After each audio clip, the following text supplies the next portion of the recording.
Olá pessoal, sejam bem-vindos a mais um vídeo do nosso canal.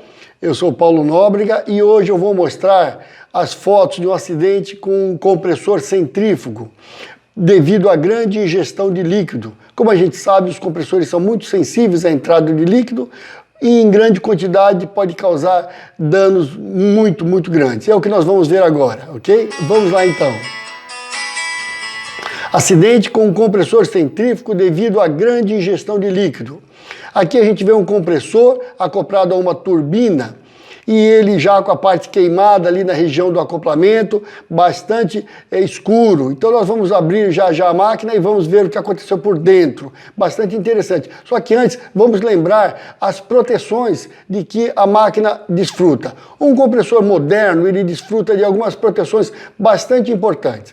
O trip por vibração radial. Sempre que a máquina vibra na radial fortemente e acima do normal e permanece assim por alguns segundos, então a máquina vai a trip. Alguns sistemas até aceitam uma vibração, alguns picos, mas extremamente momentâneos. Quando ele permanece, é sinal de risco, então a máquina vai a trip. Outro é o trip por nível alto no vaso de sucção. Como a gente sabe, os compressores têm as suas linhas de descarga e sucção. Na linha de sucção, ela não chega diretamente na máquina, ela passa por um vaso que tem o objetivo de separar eventual líquido que venha junto com o gás. Então nesse vaso ele junta no fundo do vaso esse líquido e alarma quando o nível está alto. Geralmente o operador vai lá e drena esse vaso, ou a drenagem é automática. O fato é que se o nível subir além do limite, a máquina vai a trip. Outro é o trip por deslocamento também. Quando sofre alguma falha no mancal de escora e o eixo anda na axial, então vai a trip. Nesse caso, normalmente são 3 sensores e o trip acontece em 2 de 3. Quando um só acusa, geralmente não vai a trip, é máquina. É emitido um alarme, as pessoas vão lá, os profissionais vão lá e reparam. Normalmente a causa é uma falha de um sensor. Agora, quando 2 sensores acusam o mesmo problema, aí então o trip vai acontecer. Outro é o trip por sobrevelocidade, que geralmente ocorre na turbina, é uma proteção também. E o trip por baixa pressão de óleo, quando o sistema de óleo está falho, ou a bomba de óleo para, tem algum problema, entope o filtro ou cai o nível, então a máquina também vai a trip. Também existe o trip por vazão irregular em alguns equipamentos, e aí o mecanismo anti-surge é acionado, e aí então ou corrige a condição operacional ou tripa a máquina. Neste caso, não deu tempo. Por quê? Quando a ingestão de líquido é muito grande e é muito rápida, não dá tempo do sistema de proteção reagir. Foi o que aconteceu com essa máquina. Vamos ver então. Aqui é o compressor, não é uma máquina antiga. Aqui é a região do acoplamento, vejam, está bem queimada, bem feia. E aqui é o acoplamento. Aqui está o espaçador do acoplamento de diafragma. Quando começamos a utilizar esse tipo de acoplamento há alguns anos, desconfiou-se muito da sua capacidade de resistência mecânica, porque achávamos que o diafragma era muito frágil. No entanto, ele vem se mostrando uma peça bastante robusta. Sai de um acidente como esse, que vocês vão ver agora, praticamente intacto. Aqui é o mancal radial, lado acoplado. Observe que o pino guia pulou fora, o parafuso soltou-se sozinho, de tanto que vibrou. Esse aqui é a capa do mancal radial, também do lado acoplado. Observe que parece que ocorreu descarga elétrica aqui. É o que acontece quando a máquina sofre um roçamento violento, ocorrem descargas elétricas fortes. E aí a gente vai ver isso também. Aqui a gente vê que o mancal radial, lado acoplado, do lado do acoplamento, girou até, ou seja, ele quebrou o seu pino antirrotacional e girou. Observe que ele está bem danificado. E aqui a gente vê as sapatas do mancal completamente danificadas. Observem que o pino guia que pulou fora, ó, intacto. Enfim, foi uma pancada muito forte na máquina.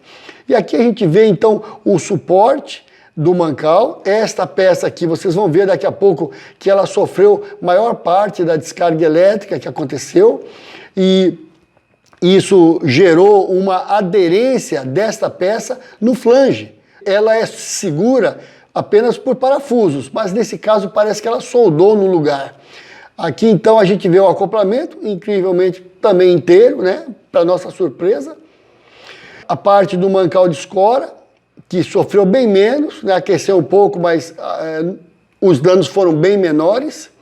Aqui está a parte do disco de escora e os mancais danificados, porém ainda com integridade, né?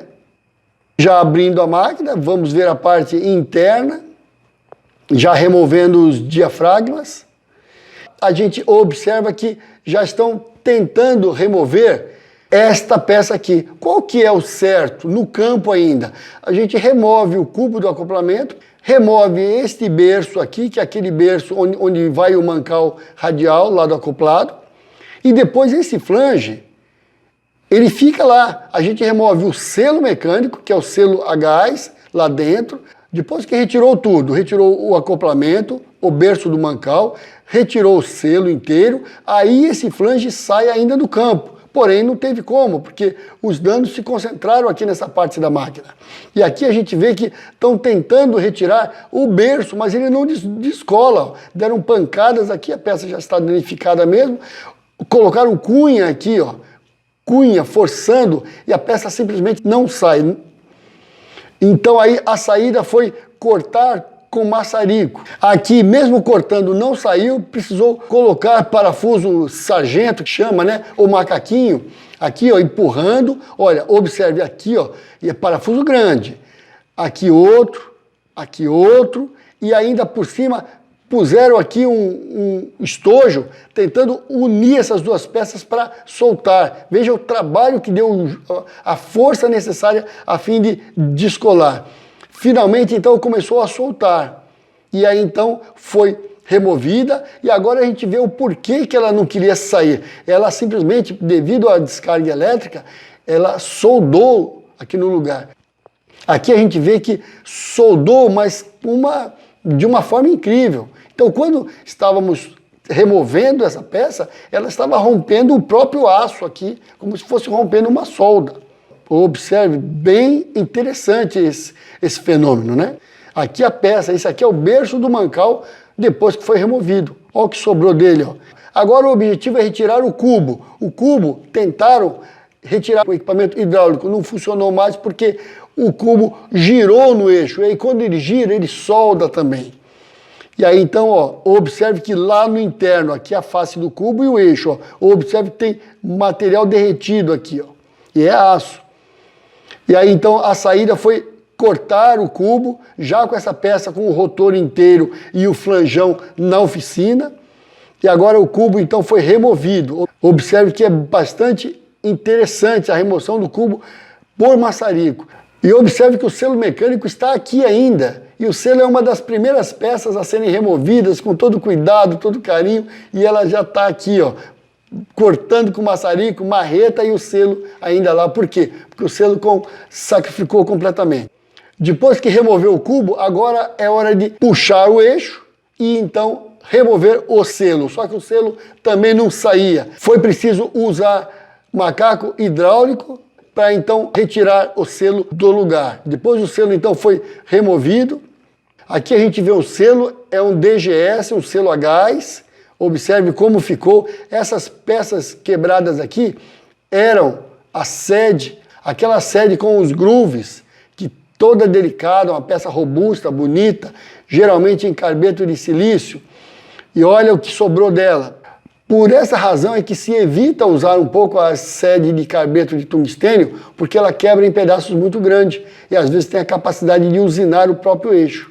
Já a sede de silício não, ela quebra em pedaços pequenos, evita os danos sobre o eixo. Observe que a coisa foi bem feia mesmo, né? Aqui a parte dos labirintos, a gente vê que comeu todo o labirinto de alumínio, danificou tudo, porque o eixo perdeu toda a referência de posição radial. Já os diafragmas, que são peças bem robustas, se mantiveram inteiras, não foram danificadas. Aqui o rotor também é uma peça robusta, se manteve aí razoavelmente inteiro. Foi bem danificado na região do mancal. Finalizamos aqui então, espero que essas fotos, esse vídeo tenha mostrado a importância dos cuidados com esse tipo de máquina durante a sua operação, para evitar que situações de sinistro venham ocorrer. Ok? Obrigado então, um abraço a todos.